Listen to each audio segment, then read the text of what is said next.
आप सभी को मेरा नमस्कार। दोस्तों, हमारा पूरा जीवन यूं ही गुजर जाता है बाहर देखते देखते। हर उपदेश में हमें सुनाया जाता है, जीवन को जानो, खुद को पहचानो, आत्म जागृति ही जीवन है। लेकिन ये आत्म जागृति हो कैसे? ये तो किसी ने नहीं बताया, ये किसी ने नहीं सिखाया। हमें करना कैसे है, ये होता कैसे है? सभी इंसान जानना चाहते हैं, लेकिन सिर्फ सुनकर हमारा भला होने वाला नहीं। तो इसकी खोज शुरू की, आखिर ये आएगा कैसे?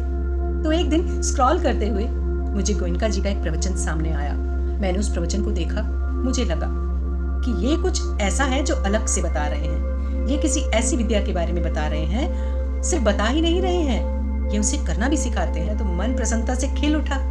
तो दोस्तों, आज की हमारी वीडियो इसी विषय पर है। बने रहिए मेरे साथ इस वीडियो में अंत तक।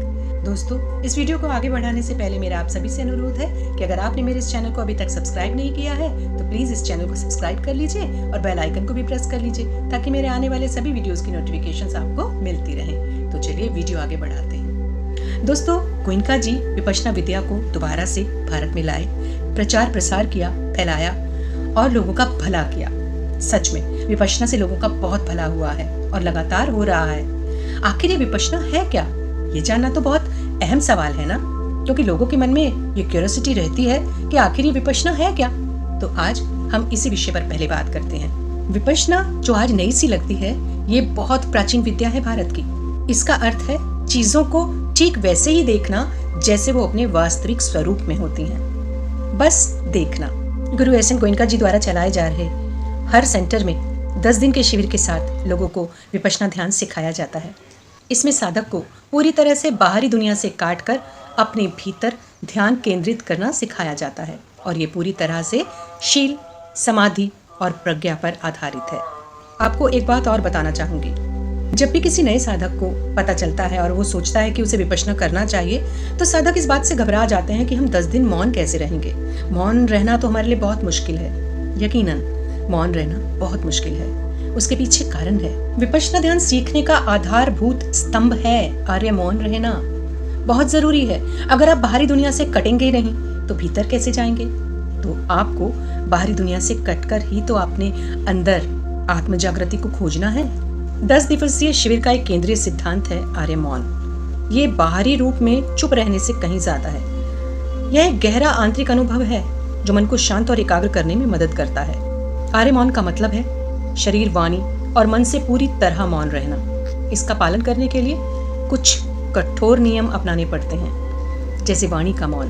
किसी भी साधक को पूरे 10 दिन किसी अन्य साधक से बातचीत नहीं करनी होती है। इसका मतलब यह है कि न तो आप बोल सकते हैं, ना ही इशारे से या लिख कर बात कर सकते हैं। इसमें आंखों से संपर्क करना, आई टू आई कांटेक्ट नहीं करना होता। जब कोई व्यक्ति पहली बार विपश्यना शिविर में प्रवेश करता है तो इस नियम का उसको बहुत जोर से झटका लगता है। रोजमर्रा के जीवन में हम लगातार बाहरी उत्तेजनाओं में डूबे रहते हैं। बातचीत, मनोरंजन, जानकारी का एक अंतहीन धारा लगातार प्रवाहित होती रहती है, और फिर अचानक बाहरी दुनिया से संपर्क कट जाने पर कई बार तो साधक इतनी बेचैनी और अकेलापन महसूस करते हैं। अब मन की जो हलचल है वो बेचैन बनाती ही है। बाहरी मौन स्थापित जब हो जाता है तो मन के भीतर की हलचल और भी तेजी से उभरने लगती है। दबी हुई भावनाएं, यादें, अनगिनत विचार एक साथ उभरने लगते हैं, जिससे मन अशांत हो जाता है। भागने की इच्छा करने लगती है। लोगों को लगता है कि वो इस मौन को सहन ही नहीं कर सकते, और मन में एक बात उठती है कि नहीं, मैं ये शिविर पूरा नहीं कर सकता, मुझे अपने घर चले जाना चाहिए, शायद मैं विपश्यना के लिए बना ही नहीं हूँ। ये एक प्राकृतिक प्रक्रिया है, क्योंकि हम अपनी आंतरिक दुनिया का सामना करने के आदी नहीं होते। तो ये तो होना ही है ना। और जब ये झटका लगता है तो वो क्षण होता है जब साधक को एहसास होता है कि सच में मैं सच्ची शांति बाहर की चीजों में ढूंढ रहा था, जो कि मेरे भीतर छिपी है। जब उस शांति का एहसास होता है ना, तब साधक सुकून से साधना कर पाता है और अच्छे से विपश्यना को सीख पाता है। आर्य मौन का असली मकसद बाहरी दुनिया को बंद करके आंतरिक दुनिया के दरवाजे खोलना है। जब आप बातचीत करते हैं, फोन और किताबों से दूर हो जाते हैं, तो आप खुद को अपने अंदर से अकेला पाते हैं। एक ऐसा अकेलापन डर पैदा कर सकता है, लेकिन यही तो मौका होता है जब हमें अपनी सच्ची जागरूकता को विकसित करना होता है, उसकी शुरुआत करनी होती है। देखिए, जब बातचीत बंद हो जाती है तो मन ध्यान के विषय पर ज्यादा एकाग्र हो पाता है। इससे विपश्यना की टेक्निक को ढंग से समझने में मदद मिलती है। मन की आंतरिक हलचलों का सामना करने से आप अपने विचारों, भावनाओं, शारीरिक संवेदनाओं को बिना किसी बाहरी प्रभाव के अच्छे से देख पाते हैं। अगर सोचिए, आप मन में बाहर ही उलझे रहेंगे तो अंदर जो संवेदनाएं उठ रही हैं उनको कैसे देख पाएंगे भला? आपको ये समझने में मदद करता है कि मन कैसे काम करता है। मौन की गहराई में उतरकर आप अपनी आदतें, प्रतिक्रियाएं और मानसिक पैटर्न को देख पाते हैं कि असल में आप किस तरह के इंसान हैं। क्रोधी हैं, लालची हैं, झगड़ालू हैं, कैसे हैं आप? आप अपने आप को समझ पाते हैं। आप अपनी भावनाओं को कैसे प्रतिक्रिया देते हैं, वे क्या हैं? विपश्यना का उद्देश्य मन की गहराई में बैठे संस्कारों को जड़ से हटाना है। आर्य मौन इस प्रक्रिया के लिए एक आदर्श वातावरण पैदा करता है, जहाँ साधक का मन बाहरी दुनिया के नए कर्मों में उलझने की बजाय अपने भीतर मौजूद पुराने कर्मों पर काम कर सकता है। तो चुप रहना सिर्फ चुप रहना नहीं है, ये वो दरवाजा है जब आप अपने बोलने को बंद करते हैं तब भीतर जाने का मार्ग निकल के आता है।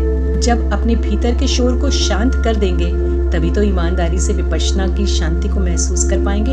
यह एक ऐसी प्रक्रिया है जो हमें सिखाती है कि सच्ची शांति बाहरी परिस्थितियों पर निर्भर नहीं करती, यह हमारे भीतर ही मौजूद है।